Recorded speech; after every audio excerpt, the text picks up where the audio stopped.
Reklamo niya at ng iba pang mga residente o ay sa higpit ang mga otoridad. Aminado si Interior Secretary John Vic Rimulya, mali ang nangyari. Kaya ngayong araw, Kasalanan ko kasi hindi ko na klaro sa kanila kung ano talaga ang mga batakan. Kasalanan mo, supot ka eh. Tanga ka pala eh. Kasimple-simple ng instruction, hindi mo pa naibigay sa mga pulis mo. Paano? Puro ka interview. Puro ka press con, puro ka blush on. Ba't iba t-shirt mo dyan? Hindi bakat yung utong mo dyan ah. Puro ka pala forma eh. O ano, napahiya ka ngayon. O supot ka kasi. Puro kasi titinibas na yung nasa isip mo eh. O ayan tuloy, nagkakamali ka sa trabaho mo. O si Basti, walang pagkakamali sa trabaho niya dun sa Davao. O, ikaw. Yan lang, supot pa, baby rocket mo, supot. Magandang araw, Banateros. Ito na naman tayo. Nandito na naman tayo. Panibagong araw. Panibagong kwentuhan, kupalan, expose na naman. At pasasakitin na naman natin ang mga ulo at ay balon-balunan puso, isip at kaluluwa ng lahat. Walang labis, walang kulang. Lahat ng mga kupal, animal, visit, pabigat, walang silbi. Suwitik, salot, putok sa buho, hindot, palang munin, sinto. Mga baliw, abnoy, sabog, batak, bangag, tadik, pusher, kawatan, sinungaling, mandurukot, kurakot, magnanakaw, membro ng sindikato ng Kuratong Baliling at Madriaga, kidnap or ransom sa gobyerno, mga impakto, maligno, masasamang espiritu, masasamang tao, demonyo, satanas, Judas, Barabas, Hestas. Diyos mio. Oh, happy Thursday everyone. How are you? Andito na naman ang inyong pinakapaboritong fake news peddler, chismoso sa balat ng YouTube, Boss D. Oy, maraming salamat sa mga tumatangkilik sa ating mga pinaghirapang walang kakwenta-kwentang mga bagay. Mag-follow po kayo sa ating mga Facebook pages. Ang Boss Dada Facebook page, dalawa lang po yan. Yung ibang mga Facebook pages, hindi akin yan. Ha? Yung kay Boss Dada lang ang tatangkilikin ninyo. Ha? Mga buwisit kayo. Mga bossing at panibagong araw na naman tayo. Naku po, marami na naman tayo mga pag-uusapan ngayon. Naka-stress na ang mga kababayan natin. Actually, ang mga talagang nai-stress ngayon yung mga tagapagtanggol ng mga magnanakaw at kawatan sa Pilipinas. Nakikita nyo naman.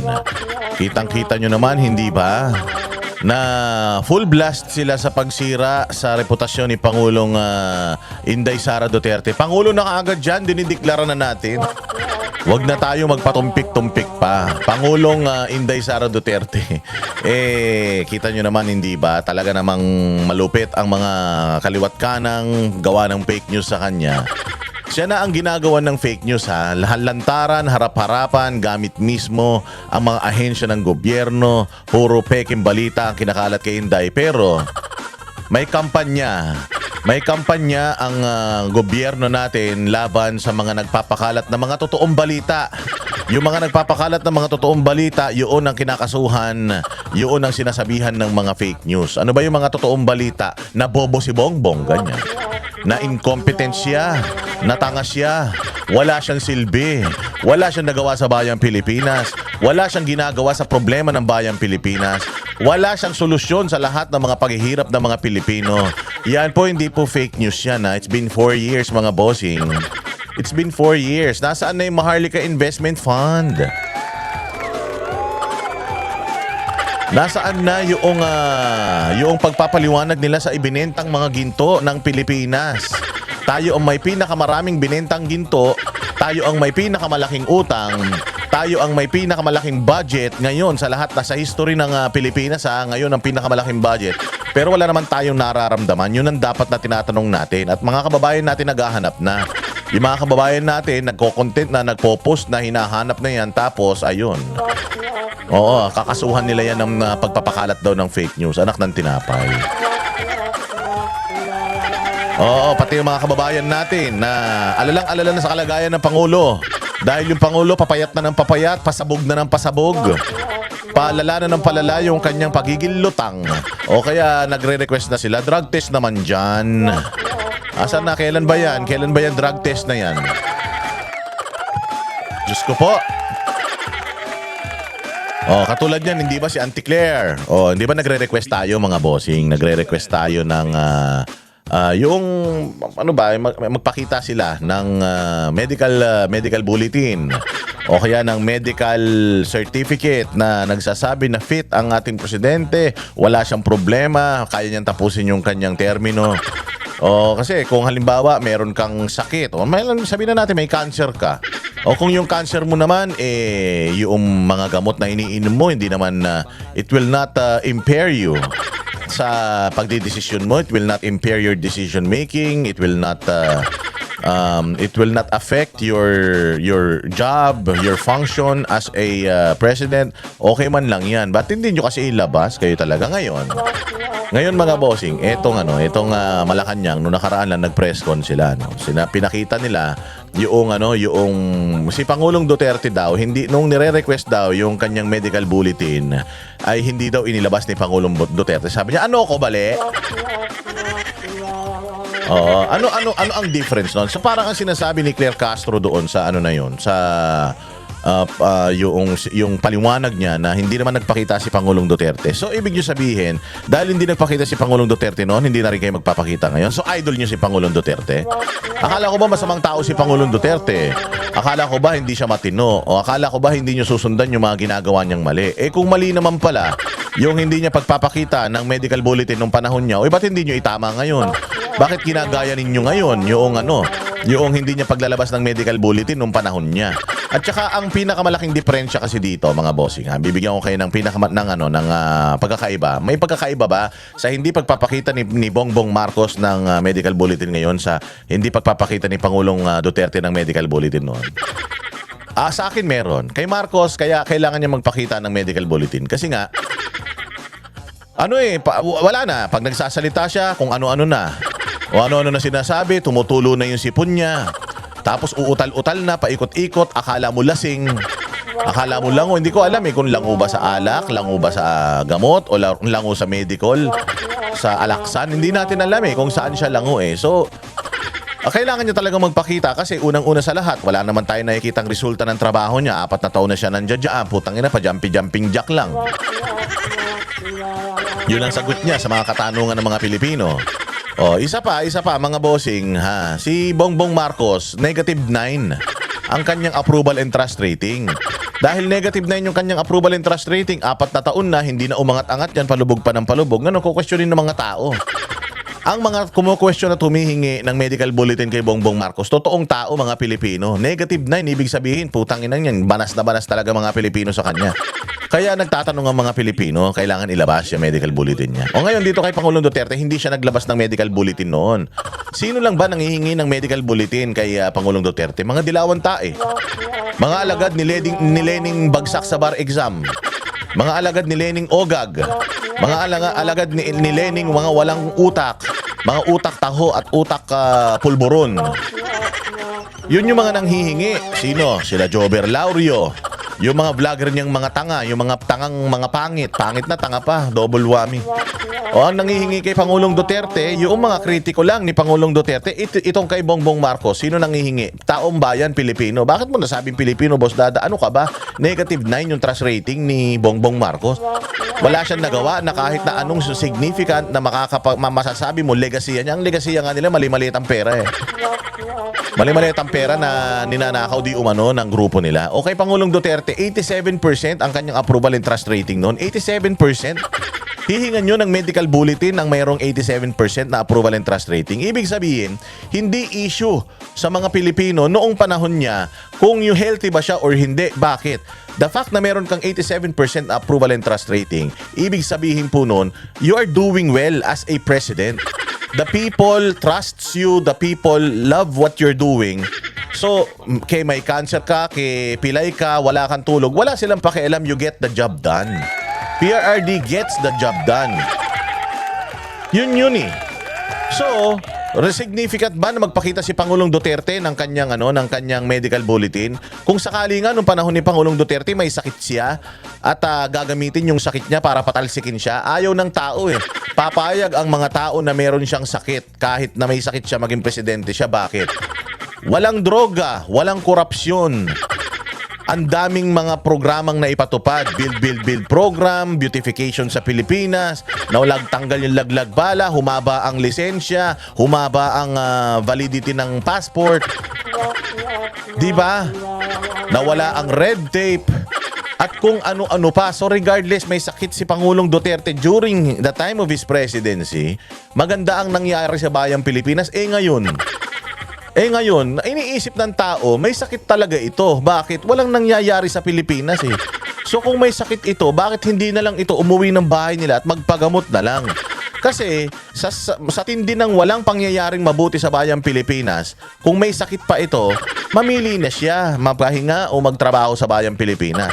At alam na mga Pilipino na wala na siyang capability na ayusin pa yung problemang sinimulan nila. Yung problemang sila din ang may gawa, wala. Kaya nga naghahanap na yung mga tao ng paraan para itong si Bongbong ma-disqualify na bilang presidente. Oo, bakit siya gustong ma-disqualify bilang presidente? Nino, ng mga kritiko? Hindi, ng mga Pilipino.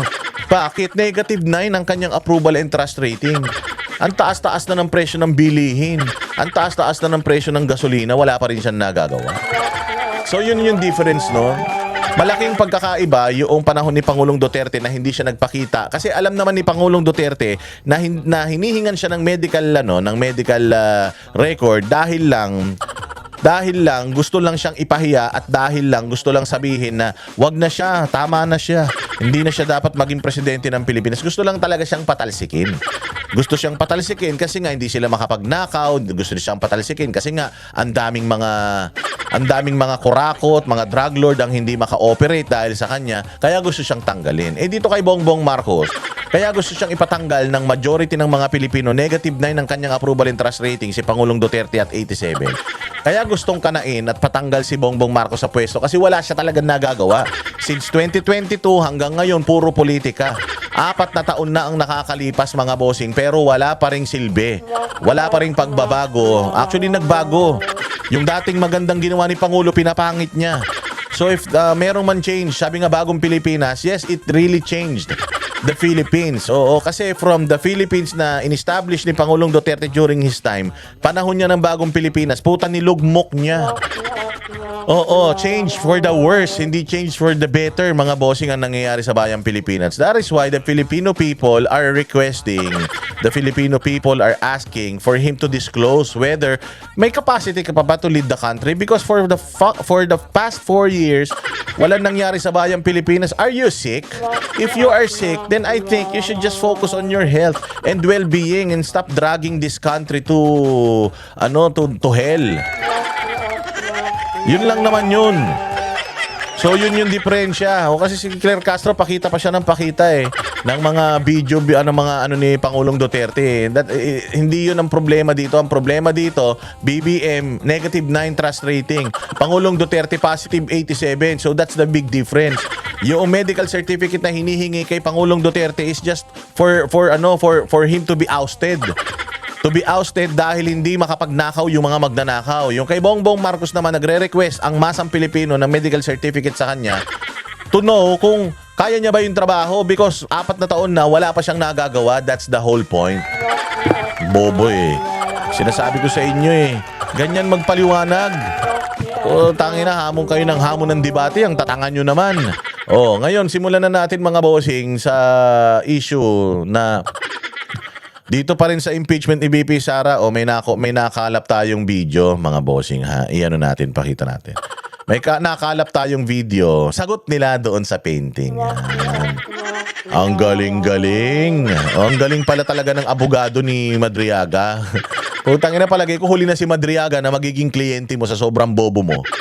Eto, kasi nga, kung balikan natin yung istorya dyan, ha. Nagpipresent yung bobong si Madriaga na kidnapper na bar flanker na inutil na sinungaling. Nag-present siya. So sabi, yan po yung nasa likod ni Inday Sara, yan po yung painting na binigay ko. Yan po yung painting na binigay ko. Oo. So meron siyang picture ni Inday Sara na may painting sa likod at kinlaim niya na siya ang nagbigay ng painting na yun. Walang kakurap-kurap, walang kagatal-ngatal, walang kagatal-gatal, walang kangatog-ngatog. Sinabi niya, yun yung picture na ibinigay ko. On record yan, naka-video yan. O, tingnan mo kung gaano yan papasinungalingan, kung paano ititwist yan ng abogado niyan tanga. Tingnan ninyo ha. O, pakinggan ninyo kung paano niya ititwist ha. O, eto na. Alright. Puntahan po natin yung mga annexes na lumabas. So there was a photo of a Zoom meeting. There was a video nung nagpalitan po sila ng flags. Was that in Matnog, sir, sa doon. And there was a happy birthday. Ayan o, nakita nyo naman, di ba? Maliit lang eh. Medyo maliit lang yung video. O, dyan kasi pahaba eh. Ewan ko doon sa bilyonaryo, ba't ganito parang ogag. But anyways, dyan sa may gitna, yung maliit na ka-green, nakikita nyo dyan si Inday Sara. Meron siyang picture dyan, tapos sa likod, merong painting. O, tingnan nyo ha. O, sige, diretso. I'll just, ito pong muna. Ito pong Zoom meeting na to, medyo naging controversial ngayong araw na ito dahil yung painting behind the Kahapon, VP. yeah. Let's stick to the Zoom meeting if we can pause that. Ramil Madriaga had claimed na yan yung inirigalo niya. Yeah. Supposed to be kay VP Sara. Pero may lumabas pong balita na yung artist was saying that that's not true. Hindi Okay. ho ba? Kasi sabi niya ata pinagawa ko pa yan sa, tama ba? Laguna ba? No, si Ramil was saying nagawa ng scholar niya sa Laguna. Exactly. Sabi, And Sabi niya, yun yung kwento niya. O, nakita niya yung picture, nakita niya yung sa likod. Ayan, yung painting na yan. Close kami ni VP Sara. Why? Ako kasi nagbigay ng painting na yan eh. O, yung painting na yan, pinagawa ko yan sa isang, marami kasi akong mga scholar eh. Oo, ngayon meron akong isang scholar, talented siya. Kompleto yung kwento niya eh. Doon sa habang tinuturo niya, talented yung scholar ko na yun sa Laguna, magaling mag-drawing. So, pinaint niya ito. Nung pinaint niya ito, inano yan, binigay ko yan kay BP Sara. Kinuha pa nga yan ng PSG. So detalyado, di ba? Hindi niya nakakalimutan yung detalye. Detalyado yung pagkakakwento niya. Anong sasabihin ng abogado? then the artist was saying, that Gawa is, ko yan. aking gawa yan. Was he lying? Or what happened there? If the artist already came out and said that did not come from, Ang tanong is, was he lying? Was he lying? Question is, was he lying? The answer is yes. Why? He claimed that painting is yung gift niya kay Inday Sara. That painting, walang kagatul-gatul, tinuro niya that painting. Akin yan, binigay ko sa kanya, kaya tamo nakasabit pa. Ibig sabihin, ganun kami ka-close. So nagsisinungaling ba si Madriaga during that time? Para sa akin, oo. Why? Lumabas yung artist eh. No, that was mine. Binigay ko yan sa kanya noong 2021 while she was still a mayor. And hindi ako taga Laguna at hindi rin ako scholar ng isang kidnapper. We are more than able. Kaya ko nga bilhin yung kaluluwa ng buwaka ng inang kidnapper na yan eh. Because I'm a Gaisano Lee. Our family is prominent. Marami kaming pera, mayaman kami. Hindi ako kailangan pag-aralin ng kahit sino mang magnanakaw, kidnapper, kriminal, sinungaling. So, sinabi mismo under oath ng putragis na Madriaga, yan yun, akin yan. Ilumabas yung yung totoong nagbigay. Ano na ngayon ang twist? Ramil Madriaga. Well, narinig ko yun after nung house, no? May nag-post sa Instagram, then sa Twitter. Then we check kay Ramil, no? He's not lying, no? He's not lying. Tangin ng abogado na to. Pucha yan. Sabi ko nga sa inyo, kung ganito nakapalibot kay Madriaga, talagang magigisinungaling si Madriaga. Mantakin mo sabihin ng abogado niya, hindi ka nagsisinungaling. Magaling ka. Mananalo ka. Anak na tinapay. Naintindihan ko naman na kliyente mo yan, kailangan mong ipagtanggol. Pero pucha naman, hindi naman tanga mga Pilipino. Hindi naman bobo mga Pilipino. Sinabi ni Ramil Madriaga doon, under oath recorded, naka-ano pa yan, nakasulat pa yan sa record ng Congress eh, na ako nagbigay niyan, yan, yung picture na yan. Yan. Ganun siya eh. So, ibig sabihin, kung may nag-claim na akin yan, tapos kiniklaim ni Madriaga na kanya, tapos nung naglabas sila ng picture, yung picture ni Madriaga, ibang-iba naman doon sa nakalagay sa likod ni Inday Sara. Nagsisinungaling si Madriaga. Kasi ang pinag-uusapan dito yung painting na nasa likod ni Inday Sara. Hindi nga kay Madriaga yung sinasabi niya na kanya. So ibig sabihin nagsisinungaling si Madriaga. Ano sinasabi mo hindi nagsisinungaling si Madriaga? Ang tangina ng mga abogado na to. Pucha, oy, wag niyo kukunin ng abogado to, matatalo kayo. Pucha, kaya niyan lokohin niyang reporter, kaya niyan lokohin kahit sino, pero pag haharap sa huwes, ito, puchang ina, sabi ko sa inyo, sa liig ang tama nito. Sa Zoom meeting na yan, nakita niya yan, nasa likod ni BP Sara. Sa Zoom meeting na yan, iba yung mga reflection ng light. Sabi niya sa akin, yan, yung paint. Biglang nagkaroon pa ng mga reflection ng light. Presentation nyo yan eh. Ang tagal nyong pinlano yan. Nakakulong yan si Ramil Madriaga. Wala naman yan capacity to create a presentation or a PowerPoint presentation to be presented diyan sa diyan sa Congress. Kayo gumawa niyan. Yung testimonya niya, siya rin ang gumawa niya. Yung tinuro niya na akin yan, siya rin ang gumawa nun. So, paano hindi siya nagsisinungaling dun? Painting na yan, ako nagregalo niyan. Bakit niya sinabi yon? Because nagregalo siya ng ganong painting. Tarantado. Bobo. Gago. Ang ina mo, satanas. Yang painting na yan, tinan nyo yung wordplay ha. Yang painting na yan, ako ang nagregalo niyan. Versus, yang painting na yan, may kaparehas akong binigay na ganyan. Malaki ang pagkakaiba nun, sir. Sabi ni Madriaga sa hearing, yung painting na yan, ako ang nagregalo sa kanya niyan. Kompleto pa siya ng detalye. Scholar ko, Laguna, talented, fine arts, dinrowing niya yan. Binigay ko yan kay Inday Sara, kinuha pa yan ng PSG sa akin. Kompleto eh. Wala siyang sinabi doon na yung painting na yan, meron akong kaparehas na painting na ipinagawa na kinuha niya sa akin. Ganyan-ganyan. Pero hindi yan. Ganyan-ganyan, halos parehas, mga 70%, 50%, magkaparehas, pero hindi yan. Pero meron akong ibinigay sa kanya. Asan yung picture? Wala. Ang ina nyo, huli kayo. Bobo nyo. Ilan tong mga inutil. Meron akong binigay na ganung painting. Hindi yun ang sinabi niya. Ang sinabi niya, yung painting na yan, ako nagbigay niyan. So, ibig sabihin, eksakto kung ano yung nasa likod ni Inday Sara, siya nagbigay nun ayon sa testimonya niya, tapos sasabihin nyo, hindi. Ang ibig niya sabihin, meron siyang painting na ganun na binigay kay Inday Sara, puta, labo. Di naman kami tanga eh. Di naman kami bobo katulad ninyo, katulad ng mga loyalistang tanga eh.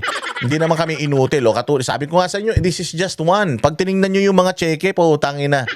Yung mga cheque nagkalat ngayon sa social media, putya, yung pinirisinta ni Madriaga as annexes, walang barcode. Tapos ang matindi, yung land bank branch, puta, non-existent. Walang ganong branch ang land bank dyan sa Quezon City Circle, doon sa Housing Authority. Wala.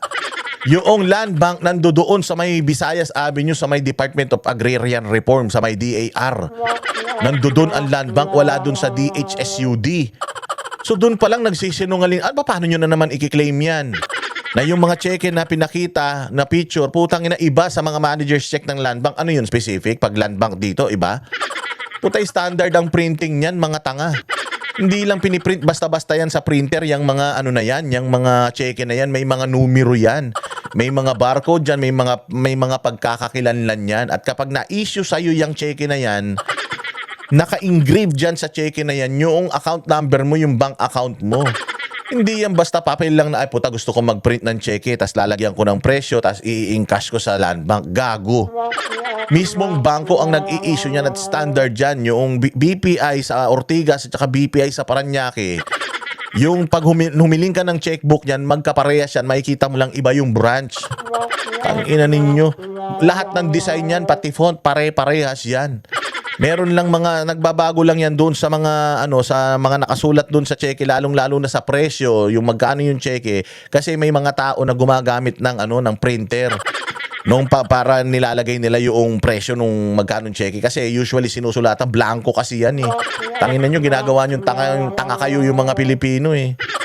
Pucha yan. Oo, hindi majority ng mga Pilipino, 70% ng mga Pilipino hindi nakapag-aral, pero hindi naman sila mangmang. Hindi naman sila bobo, hindi naman sila ignorante, hindi naman sila taga-bundok para itrato nyo ng ganyan. Kay BP Sara, he asked the scholars, yung marunong mag-drawing sa Laguna, na mag-drawing, gumawa ng ganon.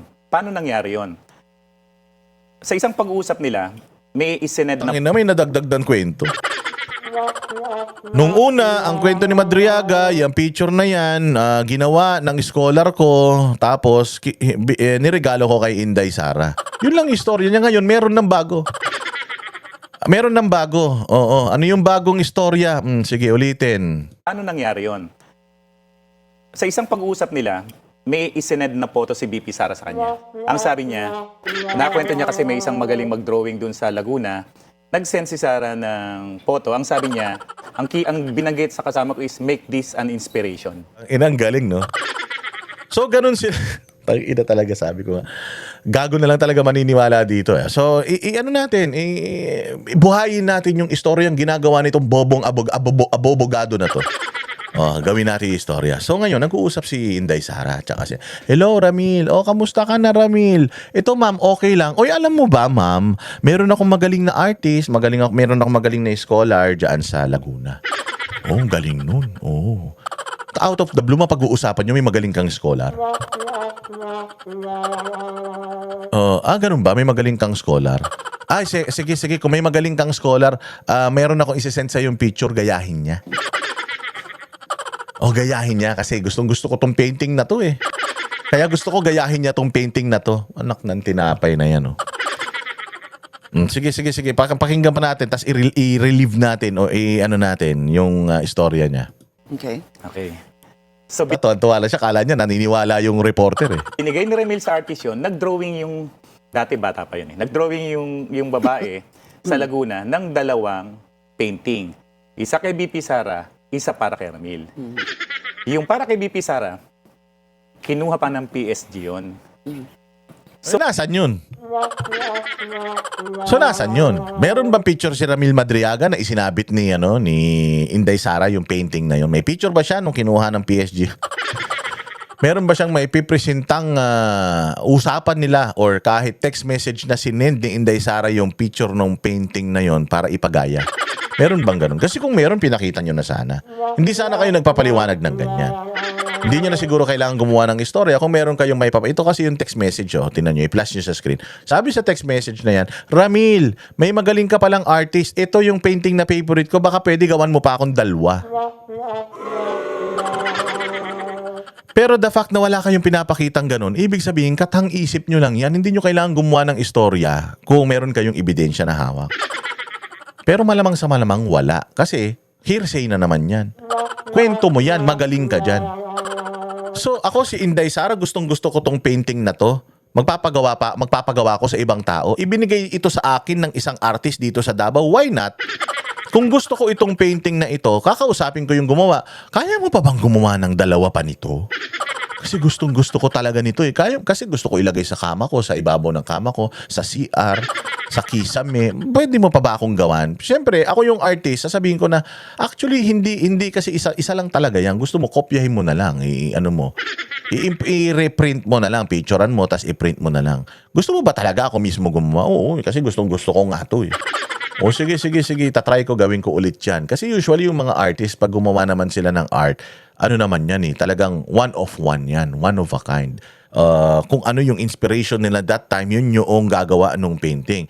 So, hindi na nila kayang gawin ulit yun. Pero, syempre, kaya na nilang kopyahin yun kung may kopyahan sila. But kung pagbabasihan lang yung inspiration, syempre kung ano yung inspiration niya during the time na dinodrawing niya, yun yung magmamanifest doon sa painting na yun. But again, Inday Sara can always request for a Davaoeña gifter to create more replicas of yung at least kung replica man yung mga iba na niyang mga paintings, isa lang ang gumawa. So pa rin, walang problema. Hindi ba? So masasabi mo pa rin na itong painting na to is done by this artist. This painting is also done by this artist. Alam mo yun, yung parang Picasso. This is a Picasso. This is a Michelangelo. Hindi ba? Ganun dapat. Pero yung putya gusto ko nitong picture na to. Ramil, pwede mo ba akong pagawan nitong picture na to? Bakit kay Ramil pa siya lalapit kung gusto niya ng replika?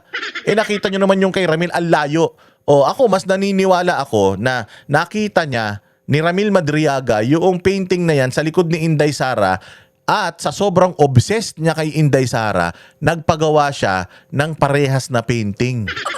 Nagpagawa siya, kinuha niya yon, tapos sinend niya dun sa artist na kilala niya siguro, baka ano lang yan, nagdo-drawing lang sa dingding ng squatters area yan. Oh, utang ina niyan, hindi naman marunong. So gumawa din ng halos kaparehas nun. O siguro, ihahang ni Ramil Madriaga din sa likod niya, gusto niyang gayahin si Inday Sara, or baka isa yung part ng scam niya, sabihin niya na, tingnan niyo, parehas kami ng painting ni Inday Sara. Meron si Inday Sara, ito yung meeting namin, meron siya. Meron din ako, binigay niya sa akin yan. Ganon kami ka-close. Para makakuha siya ng pera, kasi nga, siya nag-organize siya ng grupo na nag-ano kay Inday Sara eh. Ito yung mga ginagawa ni Francis Leo Marcos na pambubudol. Malamang ganun din ginagawa. Kriminal yan kidnapper yan. Lahat ng klaseng magagawa, mangingidnap nga ng bata yan para lang magkapera eh. Yung pa kayang gumawa ka ng painting na kaparehas kay Inday Sara para mabudol mo yung mga campaign funders na ako pondohan nyo kasi close kami ni Inday Sara. May kilala akong ganyan. Malapit kay Pangulong Duterte na ginagamit si Pangulong Duterte para makakuha ng pondo para sa mga events niya. May kilala akong ganyan. Soon, i-expose ko yan soon. But sa ngayon, mga bossing, dito muna tayo. Malamang sa malamang, ganun yung istoryang nagawa ko. Mas yung accurate yung kaysa sinasabi nito. Di ba? So nagpagawa daw si Inday Sara. Putangin ang galing. Kinuha pa ng PSG yon. So, during the Zoom meeting, I think yung Zoom meeting 2021 pa yan, bago mag-election yan. Tapos nung pinapakita namin yung mga photo sa Easy Pilipinas Facebook, nakita niya yan, ako nagbigay niyan. Because he was very sure, kasi nagbigay talaga siya ng ganong painting. Di ganun, magkaiba eh. Ang layo Ang layo. Kaya nyo pinakita yung painting na yon, kaya niya, ang purpose niya, kaya pinakita niya yung Zoom meeting na yon, na nandoon siya, the purpose is, para mapatunayan niya yung closeness nila ni Inday Sara. I gifted that painting to her. Ako nagregalo niyan sa kanya, sinabit niya sa kanyang wall. Therefore, hindi totoo na hindi niya ako kilala. It turned out, hindi pala yun yung picture. Ni walang picture si Inday Sara, silang maipapakita na yung mismo, eksakto, 100%, na yung painting na ganyan, yung pangit, yung mukhang knock-off, bootleg na na painting, nakasabit sa likod ni Inday Sara, walang ganun.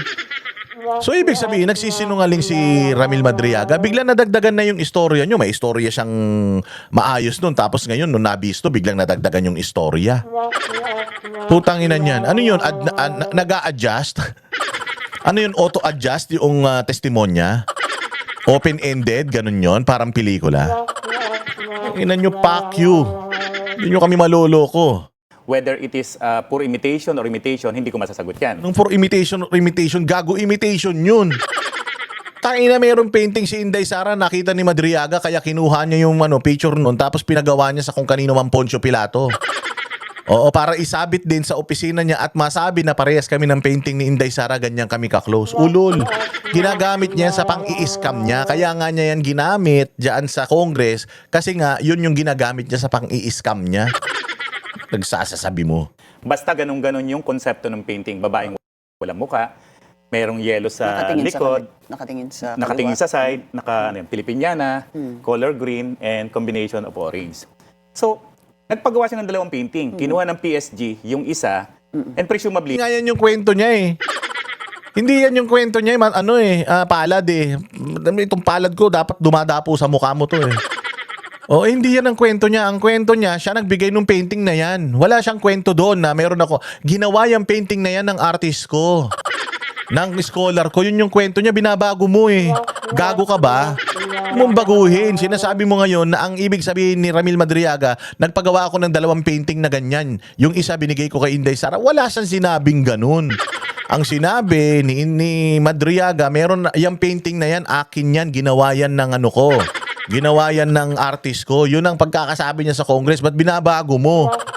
Kung yan naman pala yung totoong istorya, may dalawang painting na pinagawa, kung yan naman pala, di sana yan yung sinabi niya under oath. Nakalagay sana yan dun sa kanyang affidavit. Hindi. Putang ina, niloloko mo kami. Palad eh. Pucha, siguro panay ang Mariang Palad mo. Bobo ang putragis na yun. Hindi mo kami maluloko, Palad. Tangina, abogado ka, hindi ako abogado. Sabi ko sa'yo, elementary lang tinapos ko. Pero hindi mo ako maluloko, hindi mo ako magagawan, tanga ka. Kung si Madriaga, naloloko ka, putsang ina, ibahin mo kami. Napakabobo mo naman para maniwala ka sa kwento ni Madriaga, abogado ka pa naman. Binigay kay BP Sara. That's why when nagsusum sila, alam niya yun yung niregalo niya.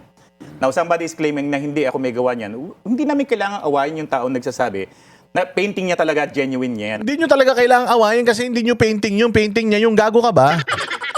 Gago ka ba? Ikaw na rin mismo dito, umamin ka na na hindi yun yung painting na iniregalo ni Madriaga kung meron man Yung painting na yun, hindi kanya, ba't niya kiniklaim na kanya? So nagsisinungaling kliyente mo. Nagsisinungaling ka rin dahil dinadagdagan mo yung kwento ng kliyente mo just to justify yung kanyang pagsisinungaling. But it doesn't change the fact na nagsinungaling siya under oath sa Congress at sinabi na yan yung painting ko. Tapos ngayon, ang paliwanag mo, hindi, ganito kasi yan. Meron siyang artist, si Inday Sara, humaba na istorya Nag-send sa kanya ng picture, tapos sabi, gayahin mo nga yan. O, gayahin mo yan, tapos ibigay mo sa akin. Di ibig sabihin, kung gayahin mo yan, ibigay mo sa akin, ibig sabihin, hiningi ni Inday yun, hindi niya binigay. Hiningi ni Inday sa kanya, inutos ni Inday sa kanya para ipagawa. Therefore, order ni Inday yun. Hindi yun, request ni Inday yun. Inabot lang ni Madriaga. So, ibig sabihin, dineliver lang ni Madriaga kung ano yung gusto ni Inday. Hindi, niregalo ko yan sa kanya. Yun nasabi niya niregalo ko yan So, ngayon, ang kwento, dalawang painting, yung isa sa kanya, yung isa kay Inday. Ay, kwang. Bobo nyo. Hindi kayo mananalo sa amin. Maniwala kayo. Ang sinasabi lang namin, nagpagawa si BP Sara, pinagaya niya yung painting. Hindi nyo sinabing ganun. Ang sinasabi lang namin, nagpagawa si Inday Sara, gago. Hindi sinabi ni Madriaga yun sa Congress. Ikaw na lang nagsasabi dyan dahil bistado na kayo. Ulul. Utangina mo, sinungaling, pangit. Hindi totoo. Wala. Dapat to, ma-disbar to. Tangina, daming bobong abogado. Andiyan dyan si Robredo, ikaw, si Larry Gadon. Sabagay si Larry Gadon, hindi na abogado. Si Claire Castro, putangin nyo, magtayo kayo ng law firm. Dahil pag nagtayo kayo ng law firm, ilagay nyo ron, bobo, tanga, law firm, gano'n. Ina itong mga to, no? Nagpa-interview pa. Alam mo, mas mabuti na lang sana kung nanahimik kayo Pero yung, on live TV, on mainstream media, kung ako si Cheryl ko, sino ba yan? Si Pinky Web? Tangina, binaboy ko to. Bababuyin ko to kung ako yun. Ganun. Ba't hindi yun yung sinabi ni Madriaga doon? Bakit iba yung pagkakakwento ni Madriaga? Sa amin ni Madriaga, yan yun. So, nalito lang siya. So, ilan pa sa kanyang mga testimonya yung nalito lang siya? Ilan pa sa kanyang testimonya yung mali? Ilan sa testimonya niya yung kasinungalingan? Kung nagsinungaling siya dito, kung ako gaganunin ko yan, putang ina, sabi ko siya, malalagas ang ipin nito sa kaba Anong law firm kaya nito? Pucha, kailangan yung law firm nito, tandaan ninyo, huwag kayong lalapit doon, matatalo kayo. Na yun. But if that is the story, nagkamali po si Ramil Madriaga. Would you submit to that Well, when he said that was the painting? Kung makikita namin yung genuine painting sa likod ni BP Sara, at talagang makukompare namin dun sa hawak ni Ramil, dun sa Laguna, na magkaiba, then we will submit. Na siguro, Di mo alam na magkaiba yun? Ikaw na nga nagsabi. Ikaw na nagsabi na hindi yun Tapos ngayon, kailangan nyo pa ikumpara. Tangina nyo. Wala na. Matibag tuloy. Wala na palad. Putsang ina, tapos na karir mo.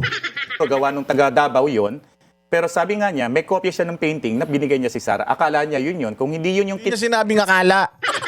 Sigurado siya, sure na sure siya. Kaya nga, kung gagamitin mo yung salitang akala, ilan pa dito sa mga testimonya ni Madriaga yung akala niya totoo? Na akala niya nangyari, pero hindi naman. Ilan? So credibility-wise, do you think? Ako, judge, maniniwala ako dyan. Kung ako senator judge, putang ina, i-entertain ko yung gawa-gawang istorya ng isang kriminal. Kung ako congressman dyan sa Committee on Justice, kung talagang patas sila, which is alam naman natin hindi, kung talagang patas sila, dito pa lang sa nangyari na ito, tatanggalin ko na yung testimonya ni Madriaga. Alisin na natin yan. Putang ina, mapapahamak yung kaso natin dyan. Sinungaling yan. Bakit? Kasi kahit nga meron kang 10 ebidensya na tama, isa lang doon sa ebidensya mo, yung pang-11, pineke mo, tangina lahat ng ebidensya mo, hindi na yan, hindi na accurate yan. Kasi sinungaling ka. Ganun yun, ganun po ang patakaran sa korte. Kaya nga dyan sa korte, siraan ng kredibilidad Pag tumayo ka dyan sa witness stand, sisirain ang kredibilidad mo Ilalabas lahat ng baho mo para masira ang kredibilidad mo na sinungaling kang tao, ipapakita nila na ano ka, na may tendency ka na magsinungaling. So, pwedeng pag nagsasalita ka rito, puro kasinungalingan lang at sayang ang airtime. Kung ganun dito, tanginan yan. Kung ako Congress, tapos na to. Si Madriaga, we conclude that Madriaga is lying. Ibalik na yan sa kulong ang putang ina niyan. Wag nang isama yung Madriaga na yan sa impeachment. Oo, kasi masisira lang yung impeachment. Hindi pa mai-impeach si Inday Sara dahil dyan. Kung ako ganun eh. Nabit sa likod, hindi namin i-argue kung yun talaga yung original nung sa Davao. Ang sinasabi lang namin, meron siyang binigay similar sa ganung painting. But, alright. Kung meron talaga siyang binigay na similar painting, you just have to show pictures na nakakabit yun kay Inday Sara. Baka kung nagbigay siya, tinapon ni Inday. Putang ina, ang pangit eh. Baka pinambalot niya ng tinapa. O ibalot mo yung tinapa. O putang ina, itapon mo yan. Ang pangit. Puta, baka bangungutin pa ako dyan. Oh, di ba? Oh, eto, sabi ko nga sa inyo. Oh, ito pa yung isang balita tungkol diyan. Oh, pasok. Platforms ang isa sa mga pahayag ni Ramil Madriaga nang humarap sa pagdinig ng House Justice Committee sa reklamong impeachment laban kay Vice President Sara Duterte araw ng Martes, April 14. Partikular na ang sinabi nitong nagregalo siya ng isang painting kay Vice President Sara Duterte. Bahagi ito ng supplemental affidavit na ipresenta ni Madriaga sa House panel. Nagpapakilalang dating bagman ni VP Duterte si Madriaga na inutusan umanong maghatid ng malaking halaga ng salapi sa iba't ibang tao. Isang detainee sa Bagong Diwa sa Taguig City si Madriaga sa kasong kidnapping. Hence, we organized a video conference with Sara where I personally asked her to reconsider her decision, as we have already poured some substantial effort toward promoting her candidacy for president through ISIP. During our video conference, I also noticed the painting I personally gave her as a gift. I personally gave her as a gift. A painting, I noticed a painting I personally gave her as a gift. Wala siyang sinabi doon. I noticed a painting similar to a painting that I personally gave her as a gift. Walang ganun. Sabi dito, during our video conference, English ka kasi ng English, puking ina mo ka, bagsak ka naman sa bar eh. Tarantado ka, alam mo kung talagang hindi ikaw gumawa niyan, ulul. I also noticed a painting I personally gave. Noticed a painting. I personally give her. Doon pa lang sa I personally give her as a gift. Personally give. Ikaw mismo yung nag-abot. Doon pa lang mali na eh. Why? Ang kwento niya, pinuha ng PSG sa kanya. Kung pinuha ng PSG sa'yo, therefore, hindi mo yun personally binigay as a gift. Because if you personally gave it to her as a gift, ikaw mismo personally handed it over to her. Ganun. I personally give it to the PSG as a gift for Inday Sara. Ganun sana yung paggawa mo ng pag-construct mo ng affidavit. Ang layo doon sa sinasabi ng abogadong Abnoy eh. Na may dalawa yun eh. Pinagawa ni Inday Sara, sinend sa kanya yung picture, ganito yung concept, ginaya. Dalawa yun, yung isa sa kanya, yung isa kay Inday Sara. So hindi naman yun yung kwento niya. A screenshot of our video conference is here to attach as Annex A. Ginamit nyo pang ebidensya. Annex A. This is our evidence na yung painting na yan, I personally gave it to her as a gift. Kung sabi ko nga sa inyo, ang clarificatory question doon sa kung hindi bobo kasi itong mga congressman, hindi nila alam kung ano yung difference ng clarificatory question at probing question. So sabihin ko na, you said in your affidavit that you personally give it to her as a gift, personally. And you're saying now that you gave it to a PSG. PSG went to your home and took it from you or you give it to the PSG people. Akala ko ba you personally give it? Bakit ganun? You personally give it pero sa PSG mo naman pala binigay. So, hindi mo personal na binigay, tama? That's a clarificatory question. So, sasabihin niya na, I personally give it to her in essence as a gift kasi nga, ako galing sa akin eh. Para sa kanya eh. So, personally, ako nagbigay sa kanya. Pero hindi physically, ako nagbigay. Okay. Yun yung clarificatory question. Hindi yun probing question. Punta na, itong mga abogado na to, probing, clarificatory, di alam. Ano kayo, grade 1? Nagregalo po ako sa kanya ng isang painting niya na ginawa po ng isang scholar ko sa Laguna. May mga scholars po ako sa Laguna. May isa po talagang talented fine arts. Kompleto yung detalye niya eh. Niregalo ko yan sa kanya.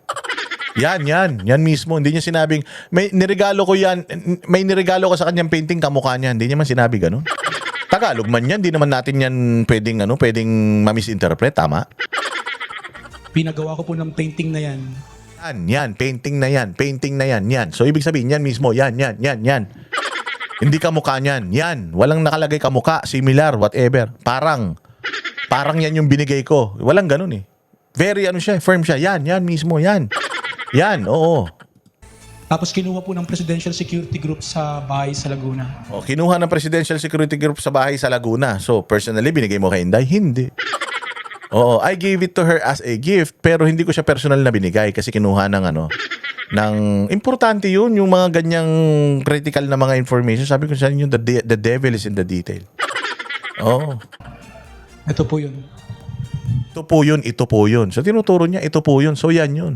Hoy, palad, ang pinagsasasabi mo, gawa ka ng istorya. Magpaturo ka sa akin kung paano magsinungaling. Number 1 ako dyan. Dalawa po yan. Yung isa po nasa bahay ko sa Laguna, isa po. O, dalawa po yan. Yung isa nasa bahay ko sa Laguna, yung isa yan. Oh. Siya, with conviction. Talagang naniniwala siya yan yun. Oo, yan yun. O, putang ina, hindi pala. Paano na? Quack. Just place on record that the resource person is pointing on the painting behind the VP. Pointing on. Puta, grammar mo, mali. Pointing at. Pointing on.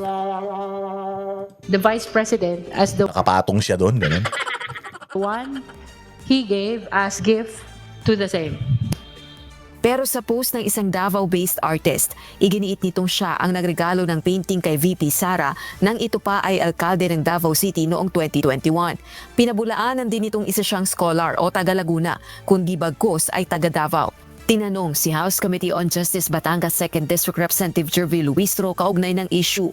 Anya kung may ebidensya ang kampo ng pangalawang Ito, pakinggan nyo sasabihin ni Estapadora. Pakinggan nyo. Pangulo, sa House panel dapat ito iprenepresenta. How are we going to appreciate that counter evidence if it is not being presented before the Justice Committee? Bakit? Bakit ipipresenta sa inyo ni Inday Sara yon? Bakit? Korte ba kayo?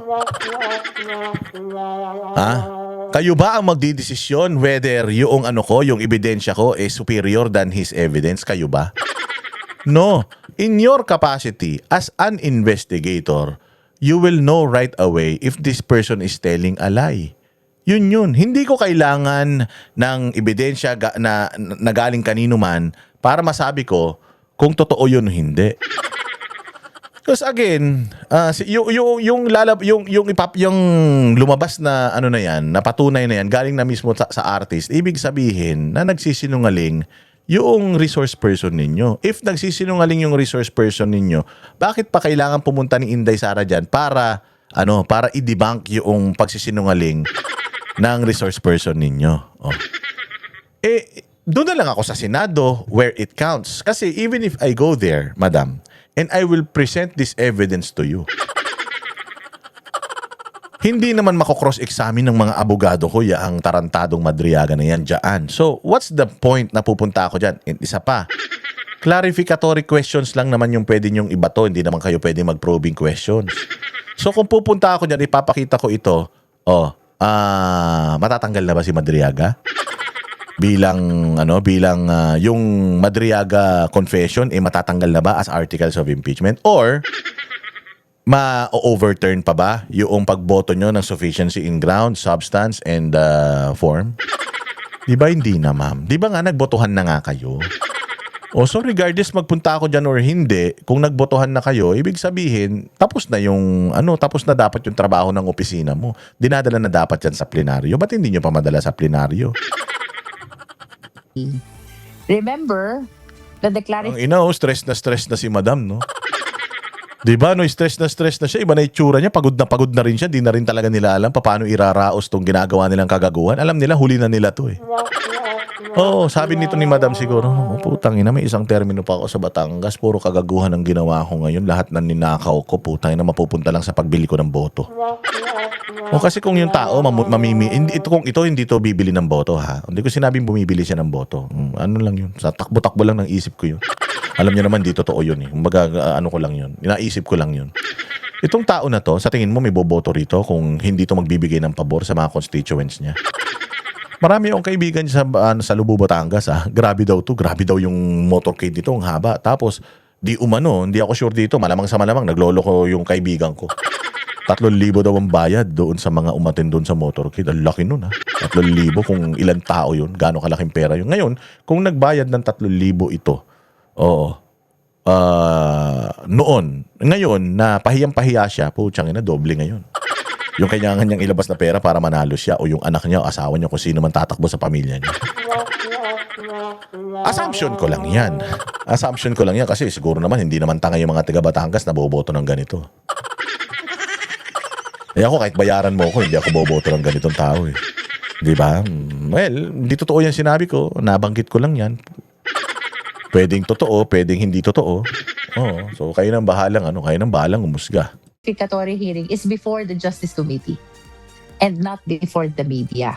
Oo nga, pero ikaw bilang isang Justice Committee chairman, malalaman mo from yung mga nakikita mo sa social media na, alam mo yun, si common sense dictates na kung merong ganong claim, yan si Madriaga, tatanungin nyo ngayon si Madriaga, may claim sa social media, mali daw yung painting. Ano yung totoo? Hindi kasi ganito. Nagpagawa kasi sa akin, ba't hindi mo nilagay diyan, gago ka pala eh. Alam mo yung kahit naman grade 1 malalaman mo na mali eh. Hindi na kailangan ipresenta pa sa'yo. Kasi technicalities na lang yun. On your capacity, abogado ka, congresswoman ka, dapat alam mo eh. Alam mo kung reliable pa ba to o hindi. Hindi na kailangan pumunta dyan ni Inday Sara. Bakit ba kasi gusto niyo pumunta dyan si Inday Sara? Akala ko ba ayaw niyo sa kanya? Ba't gusto niyo siya makita? Magbabayad ka na ba ng utang mo? Sabihin mo sa kanya, Inday Sara, pumunta ka lang, magbabayad ako 8 million upfront. Pumunta ka lang, magbabayad ako sa utang ko. Kung sabihin mo gano'n, baka magpunta si Inday. Pupunta siya doon, makikita yung mukha mo, tapos babanatan mo siya ron, tapos may utang ka sa kanya, kapal naman ang mukha mo. So, I think regardless of the counter statement, counter proof, counter evidence, Ngayon, ganito. Tatanong kita, Loristro, bilang ikaw ang nag-fact-finding, probable cause, ikaw ang bigay ng probable cause dito sa kaso na to. Do you think if Madriaga goes to Senate, do you think they will not waste him? Bilang abogado, in your capacity as a lawyer, your capacity as a congresswoman, do you think with the evidence na yung statement ng artist ni Inday Sara nagbigay ng gift, do you think they will not use it in Senate? And you think if Inday Sara use it sa Senate, because that's wala nang choice si Inday Sara but to attend diyan sa Senado, if she presents it there, do you think do you think may pag-asa pa to si Madriaga paniwalaan ng mga senador, judges? In your capacity, sagutin mo yun. Because if you think na nagsasabi ng totoo si Madriaga, if you think na lulusot ito sa Senate, then go ahead, make my day. Dalhin nyo na yan sa Senate. Dalhin nyo na yan sa Senado para malaman na natin.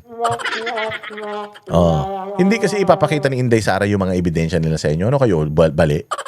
Pag pinakita ni Inday Sara yung ebidensya na meron sila, di alam nyo na kung paano ika-counter yan. No way. Pero sila Inday Sara, alam na nila kung ano yung mga hawak nyong ebidensya laban sa kanila.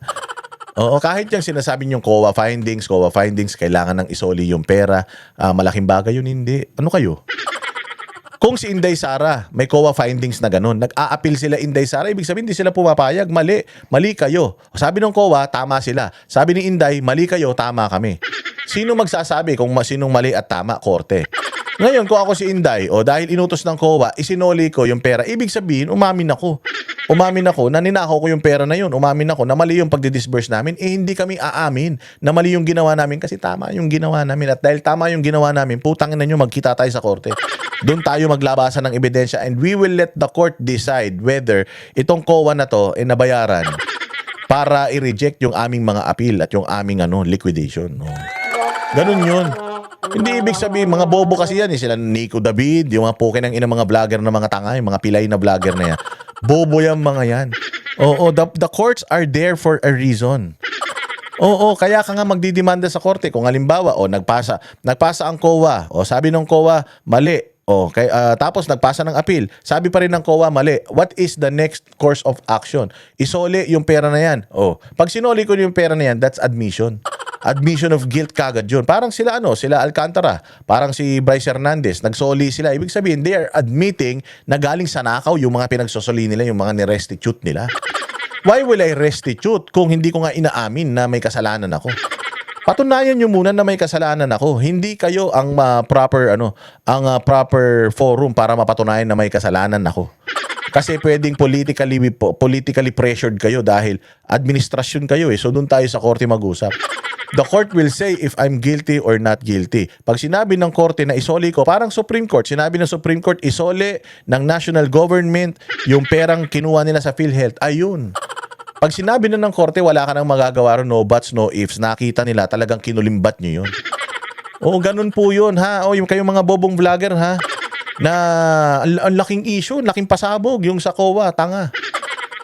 Kaya nga tayo may Supreme Court, nandiyan yan for a reason. Kailangan i-utilize yan. If you feel na hindi ka nakakuha ng hustisya dito, yan nga yung pinakamataas na korte sa Pilipinas. At kung ano yung desisyon ng pinakamataas na korte, that's final and executory. Ganun yun. So hindi pwedeng, Inday Sara, isoli mo na daw yung pera. Ba't ko isosoli? Hindi ko naman ninakaw yan. Pag sinoli ko yan, di inamin ko na ninakaw ko yan. Tanga yan. Bobo nyo. Is being posted in social media. If not properly presented before the Justice Committee, how will the Justice members consider the same? So babalik tayo dun sa it's best that they participate so that the Justice members can consider the evidence that they intend to present. Di na. They don't have to present evidence there. Kasi klaro ang mandato ng Congress. You are only there to look for probable cause. If you feel like there is a probable cause, nagbotohan na kayo. There's no need to present evidence there. Kasi pag nagpresenta ako ng ebidensya diyan, malalaman lang ng prosecution kung ano yung tinatago kong armas. No way. Ganyan din ang China, ang Russia, ang Iran, ang Israel. Itinatago nila yung mga pinakamalalakas nilang mga defense yung pinakamalalakas nilang mga armamentes. Kasi pag nilabas nila yan, di maglalabas yung kabila ng missile, ganun. Ganyan talaga sa gera. Kasi gera to itong kaso, parang gera yan. Naglalabanan kayong dalawa. Wala nga lang kayong mga missile na nakakasakit, pero yung mga missile ninyo, yun yung mga ebidensya nyo. So kung ako, ipapakita ko na meron akong 100 missile, di pinakita ko na kagad sa kanila kung gaano ako kahina o gaano ako kalakas. Di napaghandaan nila ako. So hindi ko yun gagawin sa inyo. Kaya nyo ako pinapupunta dyan para malaman nyo ano ba yung mga ebidensyang hawak ko. Neck nyo. Ito, pakyo, may regalo ko sa inyo. Ganun yun, ma'am. Sorry, hindi kami tanga. Hindi tanga si Inday Sara. 80% yung average weight niya. AWG ba tawag doon? HWA, ano yun? GWA, general weight average niya is 80%, take 1 lang. Baka ikaw, mamaya niyan, yung average mo nung pumasa ka ng bar, baka mamaya palakol yan. Sa kanya namang pahayag, tinawag ni VP Duterte si Madriaga na isang bagsak sa bar exams at kidnapping suspect. Iginiit nitong tinapos niya ang kanyang pag-aaral sa sariling paraan at hindi humingi ng special accommodation sa kaninumang professor. Hindi rin umano siya inireklamo kailanman dahil sa kawalang galang o karahasan sa ibang estudyante nang nasa School of Law pa ito para pabulaanan ang mga aligasyon ni Madriaga. Tinawag din ng Vice Presidente na mini-trial ang pagdinig ng House Justice Committee na nagpapakitaan niya ng tunay na asal ng ilan sa mga miyembro nito ng tila pag-abuso at katiwalian ang kayaan niyang gawin. Nabahiran din anya ang unang impeachment case laban sa kanya ng mga aligasyon ng panunuhol kung saan sangkot ang ilang miyembro ng Kamara at ganito rin umano ang ikalawang reklamong impeachment.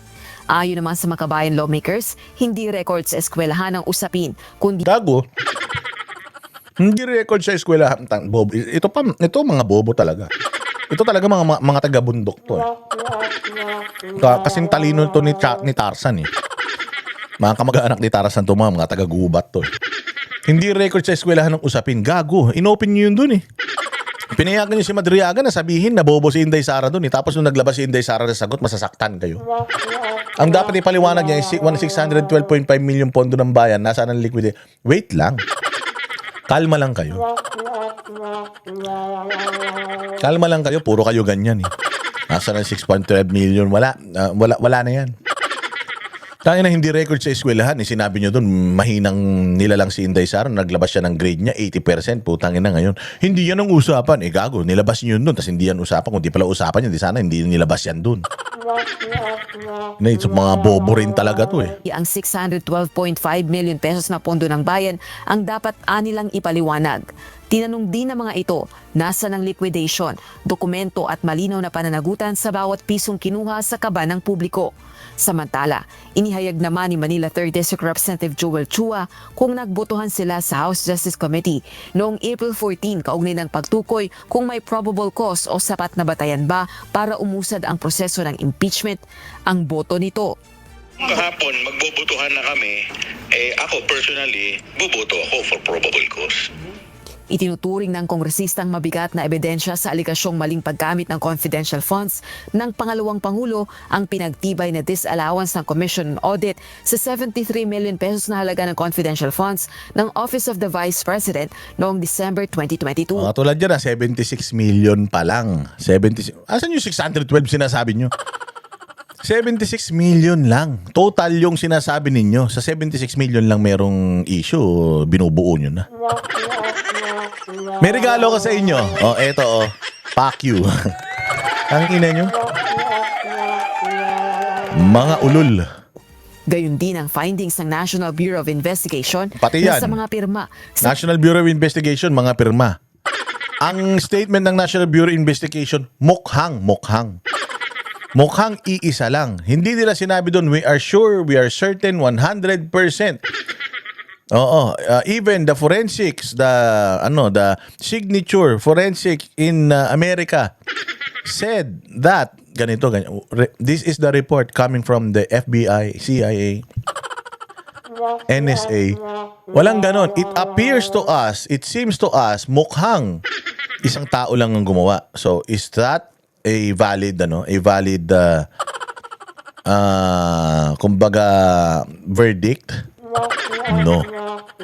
No, it has to be proven guilty beyond reasonable doubt. Walang pag-aalinlangan. Kung ikaw mismo nag-aalinlangan pag ginamit mo yung parang, mukhang, sa tingin namin, pag ginamit mo yung mga yun, ibig sabihin may doubt ka pa, hindi ka 100% sure. Para kang safeguard na sabon. 99.9% ka lang, hindi ka 100%. Therefore, hindi siya papasok sun sa beyond reasonable doubt. Wala yun. So kabobohan na naman yan. Walang silbi, walang bilang, walang kwenta. Mga kupal.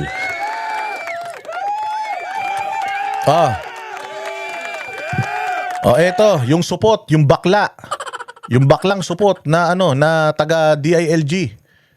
Ito naman kasi meron kasing binitawan si DILG Secretary kay Basti Duterte. Sabi niya kay Basti Duterte, hindi daw, yung sinabi ni Mayor Basti kasi, na isang ulo lang naman ang gusto namin. May death threat ba doon sa isang ulo lang ang gusto? Ang pagkakasabi niya doon, kayong mga congressman, alam naman namin, mga magnanakaw kayo. Pero hindi kayo makakapagnakaw kung hindi kayo inactivate o binigyan ng clearance noong presidente. Now, kung gusto nyong bumaliktad na, kung gusto nyong itama yung mga pagkakamali ninyo, lumapit kayo sa amin, lumapit kayo kay Mike Defensor, kay ganito, ganyan. Kausapin nyo na. Kasi isang ulo lang naman ang gusto namin. Ang ulo lang ni Bongbong Marcos. Ibig sabihin, isang tao lang naman yung dapat managot talaga dito kung may mananagot man talaga ng pinaka-duluduluhan, pinaka-mastermind ng lahat ng kahirapan ng Pilipinas ngayon. Presidente lang naman eh. So siya lang naman ang gusto talaga namin dito. Alam naman namin na damay lang kayo, na napilitan lang kayo. Yun ang target namin. Yun sinabi, hindi naman sinabi na pupugutan ng ulo si Bongbong. Hindi yun ganun. Bobo nyo. So ngayon, alam din naman ni ni Remulla, kaya sabi ni Remulla, I'm not putting so much weight or too much weight in Baste Duterte's statement. Supot naman yan eh. Ito naman si si John Vic Remulla, akala ko ba lalaki ka, kaya pala ang pula-pula ng pisngi mo, nagbablush on ka. Sa dami ng masasabi mo kay Baste, yung ethics niya pa yung napagdiskitahan mo. Bakit? Mahilig ka ba sa titi? John Vic, magtapatan nga tayong dalawa. Mahilig ka ba sa burat? Pwede mo naman sabihin, wala namang kwentang tao yan si Baste eh, di ba? Ba't mo sasabihin supot siya? So, ibig sabihin, ang unang pumasok sa isip mo, burat niya. So, pinagpapantasyahan mo during nung binigay mo yung statement na yun yung titi ni Baste. Wala ka ba sariling titi? Wala bang titi sa Cavite? Bakit yung titi ni Baste yung pinagdidiskitahan mo? So, supot si Baste, ano yun na ini-imagine mo? Supot pa siguro si Baste. Tuli na kaya si Baste? Gago, German cat yun. Half German si Baste eh. Akala mo lang supot yun.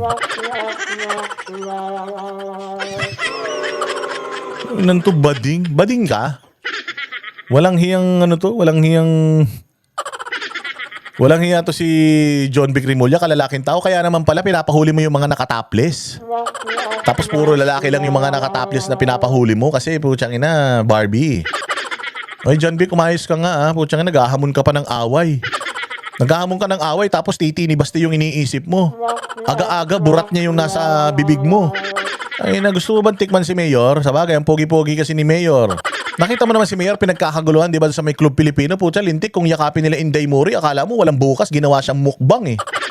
Kasi dito kay John Vic Remulla, putya, kita mo naman, di ba, yung mga nakapalibot sa kanya, lalaking mga tao, putang ina, baklang-bakla eh.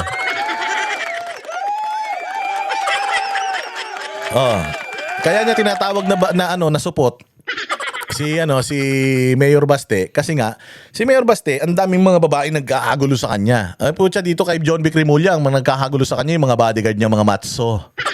Mga matso. Ano yan? Chupaing yarn. Talaga ha. Kita mo, ikaw pala ang supot eh. Ikaw pala ang walang kwenta eh. Ayan. Nagsosorry. Mantakin mo, ang ino-operate mo, mga nakahubad lang, hindi pa yan drugs, hindi pa yan mga sindikato, hindi pa yan mga kidnapper. Putang ina, yan palang ino-operate mo, nakahubad, nagkamali ka pa. Bobo ka? Supot ka pala, ikaw pala supot eh. Yan palang iyong war on topless, supot pala yan eh. Ang hilig-hilig mong tumawag ng supot, yung pala, ikaw yung hindi patuli eh. Kita nyo ginawa rito nung ulupong. Palipat-lipat lang daw sa loob ng Pilipinas ang negosyanteng si Charles. Di yan. Missing sa bungero yan. Pero sige, ano na rin natin yan. Yan nga, si Atong ang hindi mo mahuli. Supot ka ba? Sige, dito muna bago tayo dun sa may sugod bahay. Charlie Atong Ang ayon kay Interior Secretary John Vic Remulla. Apparently, he travels in a small group. Tangina, wala ka ba ibang damit? Laging yan ang damit mo? Yan ba yung favorite mo dahil nakalabas yung joga mo dyan? Tanginan to, bading oh. Parang tatlo lang sila. Palipat-lipat siya ng bahay every 3 days, 4 days, 5 days. Alam mo naman pala, palipat-lipat ng bahay. Ba't di mo abangan dun sa mga bahay na nililipatan niya? Tanga ka? Supot ka pala eh. Ang dami mong hanas. Gusto mo pang hulihin si Harry Roque. Layo-layo nun. Puta ka na, si Atong Ang nandito lang sa Pilipinas. Di mo mahuli-huli. Supot ka? Supot ka pala eh. Hindi mo pala kaya si Atong Ang eh. Supot ka? Siya nalipat all around the Pero Philippines.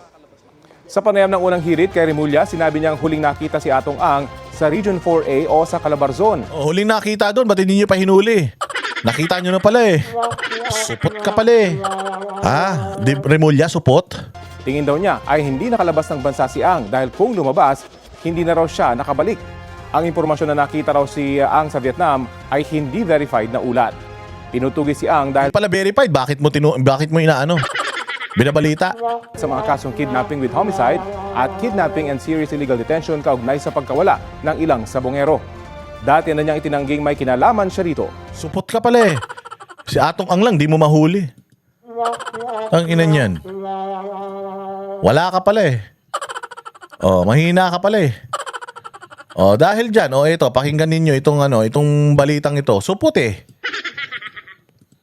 Hanggang saan nga ba pwedeng lumabas ng walang damit pang itaas? Yan ang tanong ng misis ng lalaking... Wag kasi kayo lalabas. Doon lang kayo dapat sa kwarto ni John Vic. Labas kasi kayo ng labas eh. Bawal mag-topless kapag malaki tiyan. Pwede mag-topless kapag matso. Ganyan. Sinita at iniketan sa Mandaluyong, kay DILG Secretary John Vic Remulla nang puntahan sila ng kalihim para mag-sorry.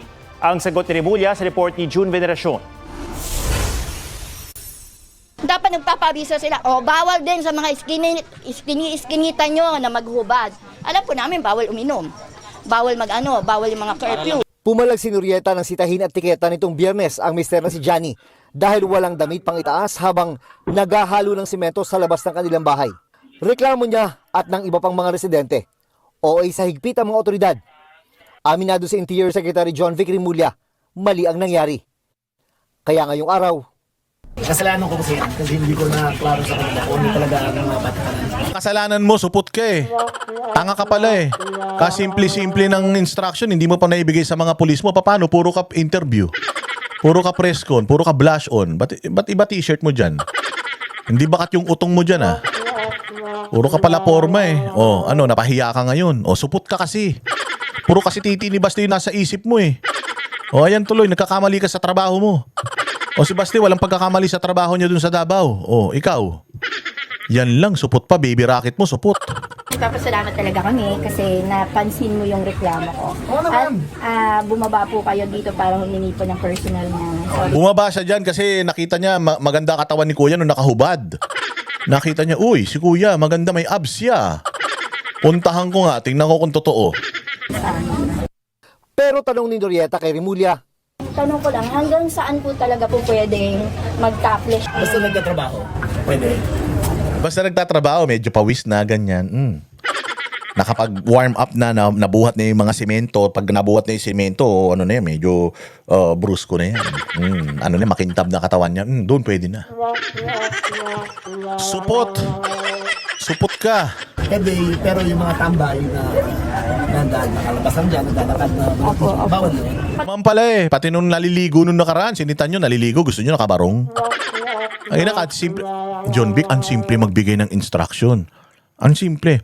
Ang hulihin nyo, yung mga naka-standby, yung mga sisiga-siga na mga nakataples, ha? Yung mga makikita nyo ng mga nakataples lang sa tindahan, pag nakita nyo, Kuya, damit ka ha, kasi bawal, baka mahuli kayo. Ganun lang, hindi yung putyang ina. Putyang, ano pa, may mga baril pa yung mga pulis. Kala mo naman, mga kriminal yung uhulihin.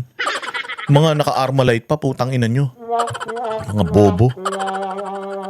Kalinaw-linaw, yun lang naman eh. Diba? Kung ako barangay, makita ko, si tatay, putang ina, na-stroke na to, nakahubad. Huhulihin ko si tatay, naka-stroke, nakahubad. Kaya nga yung nakahubad, para hindi na siya may-stroke ulit. Kasi baka may-stroke ang init-init, walang aircon sa bahay. Walang ventilador, kaya nasa labas na lang nakahubad, nagpapalamig, putang ina nyo, hulihin nyo. Tapos puta na-stroke pa yung tao. Puta, lagi may exception yan. Hindi yan basta sinabi, bawal ang nakahubad. Putang ina niya, kahit tumatain na, nakahubad, bawal pa rin. Nagbi-beach, gusto nyo naka-t-shirt. Inutil. Hindi po ba yung mga iskinita ngayon? Public naman talaga eh. Taguna naman po, hindi naman po ma-expose. Kahit So, yun na po yung pinaka-ano ngayon lahat. Basta sa labas, kahit magsando naman, magsando lang. So, kailangan po paglabas po talaga ng bahay or paglabas lang po ng pintuan, kailangan nakasuot na. sinagot ni Remulla ang multang 500 pesos ni Johnny na unang inabonohan ng kanilang barangay captain.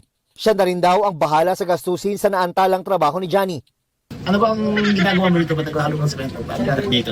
Kaya siya naghahalo ng simento. Wala lang, trip lang niya maghalo ng simento. Supot ang putay na. Supot ka? Ano ba ginagawa mo rito? Bakit ka naghahalo ng simento? Wala lang. Gumising ako nung umaga. Gusto kong haluin yung mga simento dyan. Gusto ko lang. Natural, nagko-construction ako. Naghahalo ko sa simento eh. Alangan naman ano ko. Natutulog ako. Ano bang ginagawa mo? Ba't ka naghahalo ng simento? Natural. May sinisimento ako. Kaya ako hinahalo yung simento. Ano yun? Naghahalo ko simento. Wala lang. Trip ko lang. Ganun. Supot. Supot ka pala eh. Nag-tiles ka? O matatapos na? Kung may kasalanan sa'yo, magkano para matapos? Ano, hino-holding hands mo pa. Oy, psst. Kung may holding hands si Kuya, ikaw naman, sexual harassment yan. Tapos yung tiles mo dyan. Sige, ako na magbibigay sa inyo. Humingi na rin ng So, tangina, may pantiles na si Kuya. Ginagaya mo kasi si Duterte, di ka naman Duterte. dispensa ang barangay Tanod na nanikit kay Johnny. Ano po yung inyo kung mapatawad? Wala na pong problema yun. Ay na kasi itong mga tanod na to eh. Kasi minsan para mas pulis pa kayo kaysa sa pulis eh. Diba? Nandiyan kayo, mga tanod, para panatilihin ang kapayapaan. Hindi kayo nandiyan para mangharas ng tao. Mga walang hiyarin kasi, police character eh. Ganyan kasi yung mga tanod minsan. Hindi naman lahat. Pero yung ibang mga tanod kasi, putangin na niya makapag, Hoy! Putangin na, kala mo, sila may-ari ng mundo eh. Marami akong kilalang ganyan tanod. Tanginan niya, ang tatapang, akala mo kung sino. Putya yan, bigyan mo ng baril, mamamaril ka agad yung mga yan. Mas pulis pa kaysa sa pulis eh. Sa kabila ng kontrobersya, tuloy pa rin ang PNP sa pagpapatupad ng Safer Cities Initiative. Okay naman yun, yung pagpapatupad yung Safer City, mga tambay, bawal uminom, okay man yan. Kasi sanay na kami yan, ginawa na yun ni Pangulong Duterte, bawal mag-yosi sa mga public place, okay lang yan. Ang hindi okay, yung payabang-payabang nito ni Remulla na, supot naman yan si Basti, puta, supot si Basti, ikaw naman pala yung supot. Hingi-hingi ka ng sorry, kasalanan mo eh, kabubuhan mo eh. O di supot ka. O mga supot, bahala kayo sa buhay ninyo. Maraming salamat, hanggang dito na lang tayo, bahala kayo. Okay mga galit ha, bato-bato sa langit, ang tamaan huwag magalit. Lahat ng mga pinagsasabi ko rito ay para lang dito sa channel, hindi yan for ano ha. Hindi yan for professional use, di naman tayo professional. O kung nagustuhan mo to, i-like mo, subscribe mo, magpakulay ka naman, masyado kang kuripot. Naguhubad na yung mga tao sa sobrang init ha. O malapit na tayo malapit na tayo magbigay ng tulong sa mga kababayan natin, mga kahit paano, mga rider, makatulong tayo, makabigay man lang tayo ng kahit pang gasolina, kahit pa 1,000 lang. O malagyan natin ng gasolina yung mga tangke na punta ko dyan sa gasolinahan, tapos maghahanap ako ng mga rider na nagninegosyo, yung mga Grab, ganyan, yung mga Lalamove, o magpapagas tayo, gastos tayo para makatulong tayo sa mga kababayan natin. Alright, maraming salamat, mabuhay kayo, bahala kayo sa buhay nyo.